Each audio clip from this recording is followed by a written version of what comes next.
안녕하세요. 반갑습니다. 수요 책방의 송유한입니다. 요즘 맛집도 많이 있는데 좋은 책을 소개해서 여러분이 맛있게 이 밥을 해 드실 수 있도록 어떤 동기부여가 되는 시간들이 되었으면 좋겠고요. 내가 읽었던 책들, 또한 앞으로 읽게 책들에 대해서 좀 좋은 정보와 지식들을 얻게 되는 시간들이 될 거라고 생각됩니다.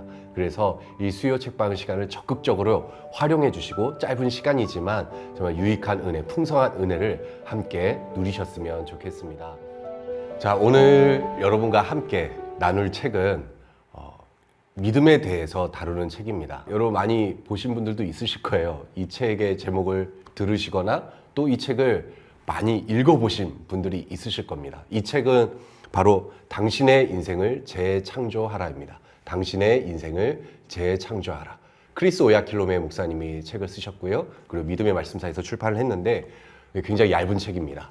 네, 굉장히 짧은 시간에 읽을 수 있는 책이죠. 이 책이 얇긴 하지만 이 책에서 다루는 내용은 굉장히 우리에게 유익하고 또 심오하고 또 우리에게 본질적으로 우리가 어떻게 우리의 믿음을 나타낼 것인가에 대한 부분, 그래서 우리가 적극적으로 우리의 삶이 성장해가는 그 그림을 그릴 수 있는 데 있어서 가장 기본적인 책이라고 할 수 있죠. 그래서 삶은 영적인 것이기 때문에 영적인 것 따로 우리의 삶이 따로 이렇게 되는 것이 아니라 정말 이것이 실제적인 것이기 때문에 정말 이것을 우리가 하나로 어떻게 세트로 보고 정말 이것이 내 삶 가운데 풀어지는 것, 이것을 설명해 주는 좋은 책인 것 같습니다. 저는 이 책을 접하게 된 게 이 복음을 만나기 시작하면서부터 이 책을 소개받았는데요.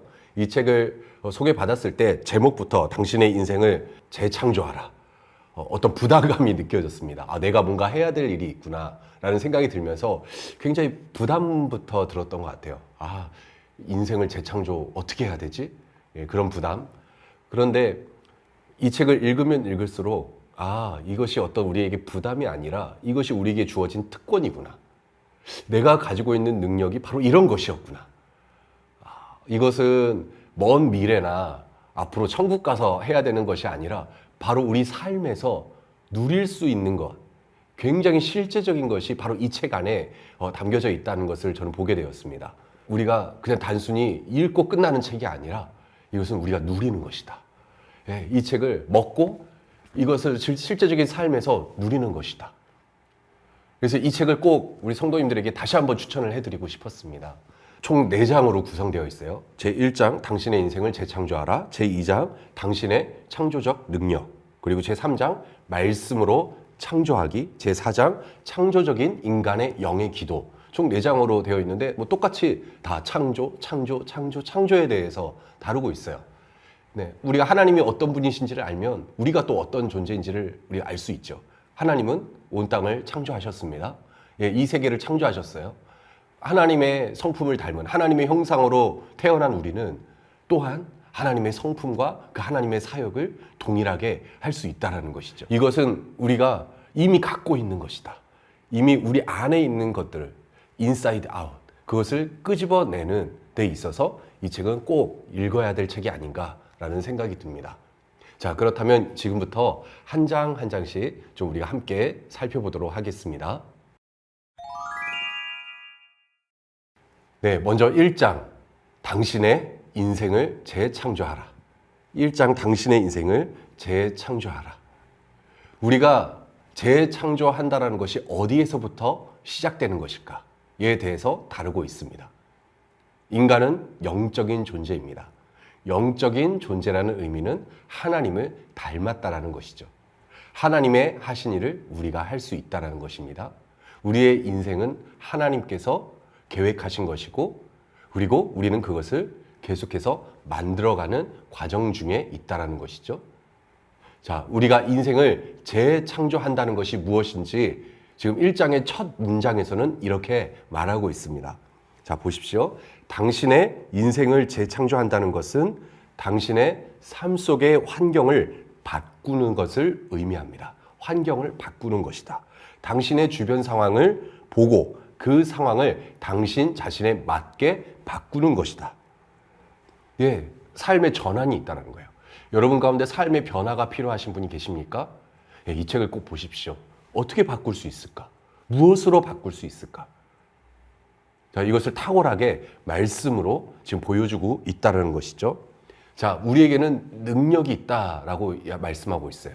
하나님으로부터 오는 능력이 있어요. 이 능력을 헬라어 원문에 따라서 두 가지로 구분하고 있어요. 하나는 엑소시아, 또 하나는 두나미스라고 보고 있어요. 엑소시아는 위임된 능력, 그 위임된 권세를 말하고 있죠. 네, 이 말씀으로는 정말 우리가 위임된 그 권세를 가지고 있다, 능력을 가지고 있다라고 말하고 있는데요. 이 책에서는 1장에서는 두나미스에 대해서 다루고 있습니다. 이 두나미스는 곧 잠재된 능력을 나타내고 있다는 것이죠. 우리 안에 있는 이 잠재된 능력이에요. 근데 이 잠재된 능력은 바로 재생산할 수 있는 능력이죠. 우리 스스로 할 수 있는 재생산할 수 있는 그 능력. 그래서 예수님께서는 이 능력을 나타낼 수 있도록 우리에게 보내주신 분이 있는데 그분이 바로 성령님이라는 거예요. 성령님. 우리를 돕는 분. 우리가 그 능력을 나타낼 수 있도록 우리에게 능력을 주시는 분. 그래서 성령님은 두나미스, 그 능력 자체는 아니시지만 우리에게 이 두나미스라는 능력을 주시는 분이십니다. 우리가 그것을 다룰 수 있도록, 효과적으로 발휘할 수 있도록 바로 이 성령님이 우리 안에 계셔서 우리를 도와주신다는 것이죠. 자, 우리가 이 성경 안에서 어떤 주제들이 있어요. 여러 가지 주제들, 번영, 치유, 또 성령, 이런 다양한 주제들이 있는데 우리가 이것을 지식으로만 알고 있지만 이것을 어떻게 적용하느냐? 그것은 바로 우리가 거듭난 존재로서, 우리가 거듭난 영, 새로운 피조물로서 우리가 할 수 있는 것들인데 이것에 대해서 11페이지에 보면 이렇게 얘기하고 있어요. 자, 만약에 당신의 세상이나 당신이 접촉하는 모든 분야가 당신을 만족시키지 않는다면 또는 당신의 주변 환경이 마음에 들지 않는다면 당신은 그것을 바꿀 수 있습니다. 이것을 바꿀 수 있습니다. 자, 보십시오. 번영, 치유, 성령과 같은 여러 주제들에 대해서는 우리가 알고 있지만 그들의 일상생활에서 그 지식을 적용하지 못하고 있는 것이 우리의 문제다. 자, 그런데 우리가 거듭난 자로서 그런 일이 있어서는 안 된다는 것이죠. 하나님께서 당신을 그분의 신성한 본성에 참여하는 자로 만드셨기 때문입니다. 신성한 본성의 참여자로 우리를 만드셨다. 성령님께서 우리 안에 계시기 때문에 우리는 성령님과 함께 우리에게 우리의 상황과 환경을 바꿀 수 있는 그 능력이 바로 우리 안에 있다는 거죠.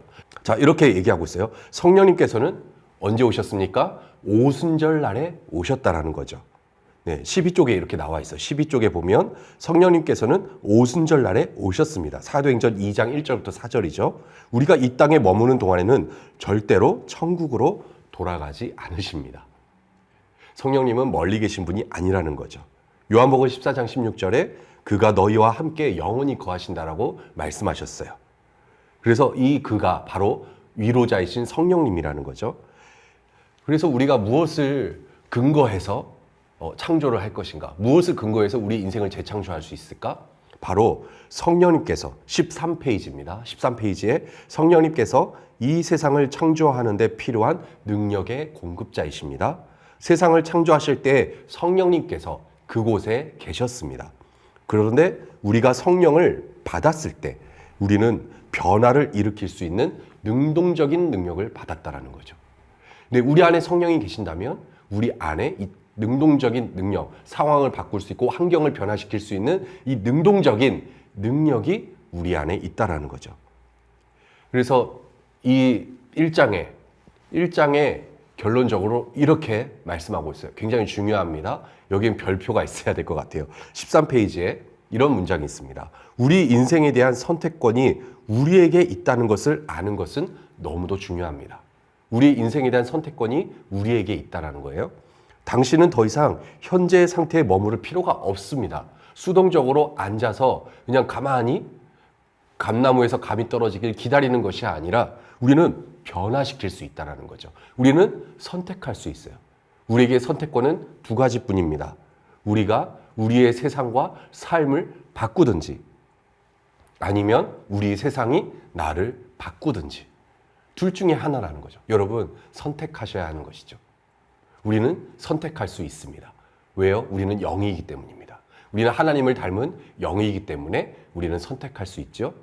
그래서 우리는 상황과 환경을 바꿀 수 있는 능력이 우리에게 있다는 것을 인식하고 있다면 우리는 바꿀 수 있는 것입니다.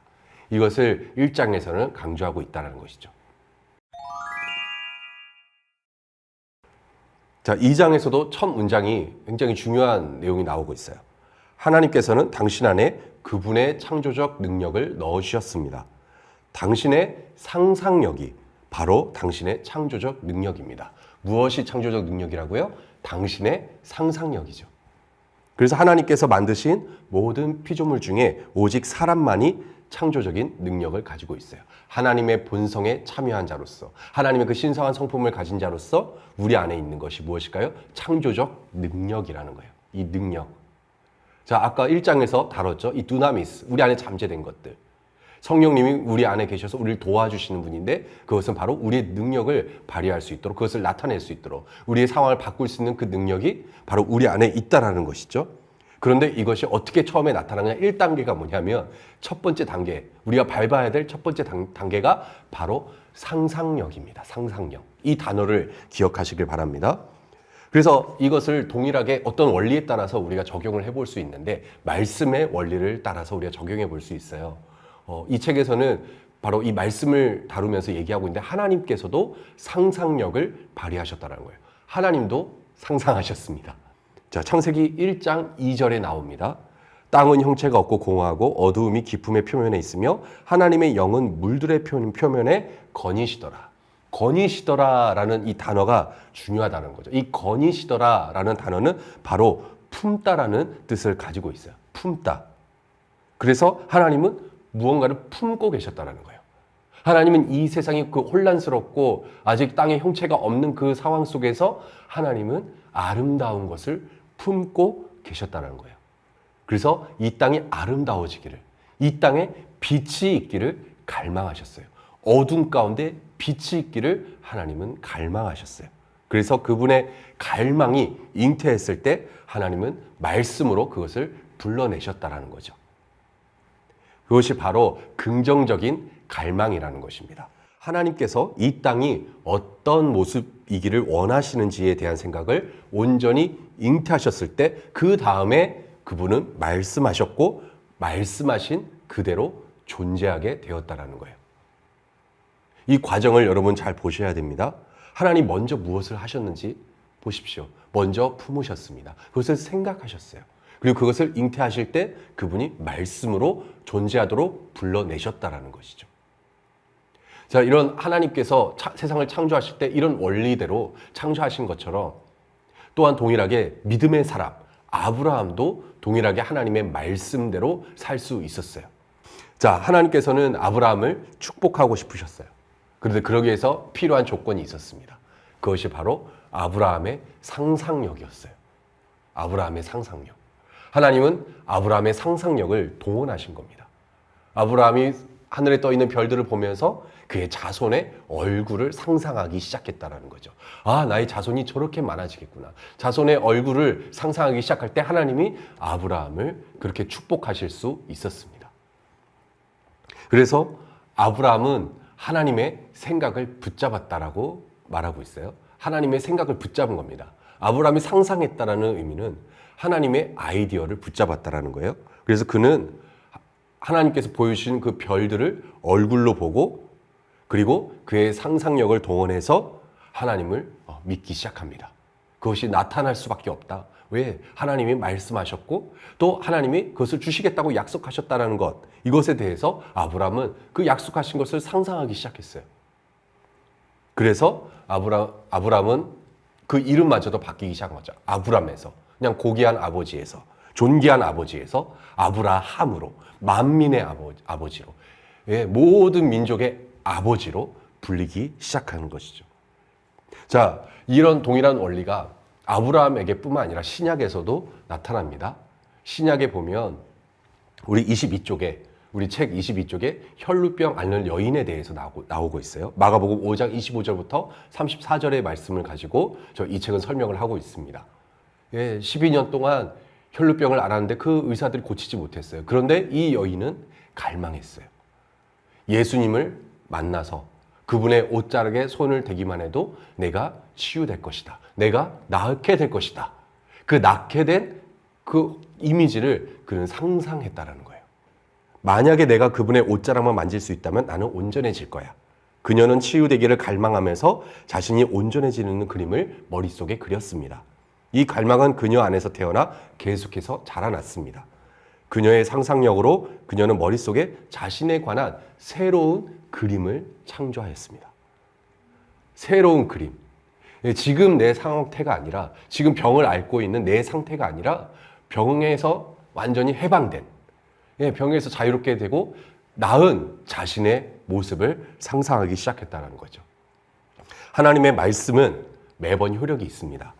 하나님께서는 당신이 그분이 의도하신 삶을 살 수 있도록 이 세상에서 필요한 모든 특성을 당신 안에 넣어주셨기 때문에 당신은 당신의 인생을 재창조할 수 있습니다. 그러나 그것은 바로 당신이 무엇을 원하느냐에 달려 있습니다. 당신의 갈망이 이것을 좌우하는 것입니다. 당신의 갈망, 당신이 원하는 것이 무엇입니까? 당신이 갈망하는 것이 무엇입니까? 이렇게 얘기하고 있어요. 24쪽에 그 그림으로 당신의 생각을 가득 채우고 당신에 관한 하나님의 말씀을 선포하여 당신의 상상력에 생기를 줌으로써 성령님께서 당신을 도울 수 있도록 허락하십시오. 성령님이 당신을 도울 수 있도록 허락하는 것이 바로 우리 상상력에서 비롯된다는 것. 이것이 우리의 갈망함이라는 것입니다. 이것이 바로 우리가 원하는 바를 생각하고 그 그림을 그리면서 지금 우리 현재의 모습이 아니라 우리가 원하는 바를 그리면서 그것이 창조되도록 하는 것이 바로 먼저 우리에게서부터, 우리 안에서부터 시작된다라는 것이죠. 자, 그래서 구체적인 갈망을 가지십시오. 당신이 무엇을 원하는지에 대한 명백한 그림을 당신의 머릿속에 그려보십시오. 모든 갈망은 가능합니다. 이 세상에서 불가능한 갈망이나 불가능한 꿈은 없다. 불가능한 꿈은 없습니다. 우리는 모든 것이 가능합니다. 이 꿈이 우리에게 씨앗이 됩니다. 우리는 이런 생명을 가지고 있기 때문에 꿈을 꾸는 것이 마땅합니다. 그래서 그 꿈이, 그 씨앗이 자라나도록 허락해야 합니다. 우리가 구체적으로 그 그림을 그리는 것입니다. 근데 그 그림을 그냥 그리는 것이 아니라 이것을 반드시 우리가 이루어낼 수 있다는 그 갈망함으로 우리가 그것을 그리는 것이죠. 자, 그래서 다음 장은 이에 대해서 좀 더 우리에게 명확하게 보여주고 있어요. 이제는 우리가 상상했다면 그 다음 단계가 있다는 거예요. 그 다음 단계가 무엇인지 그 다음 장은 보여주고 있습니다.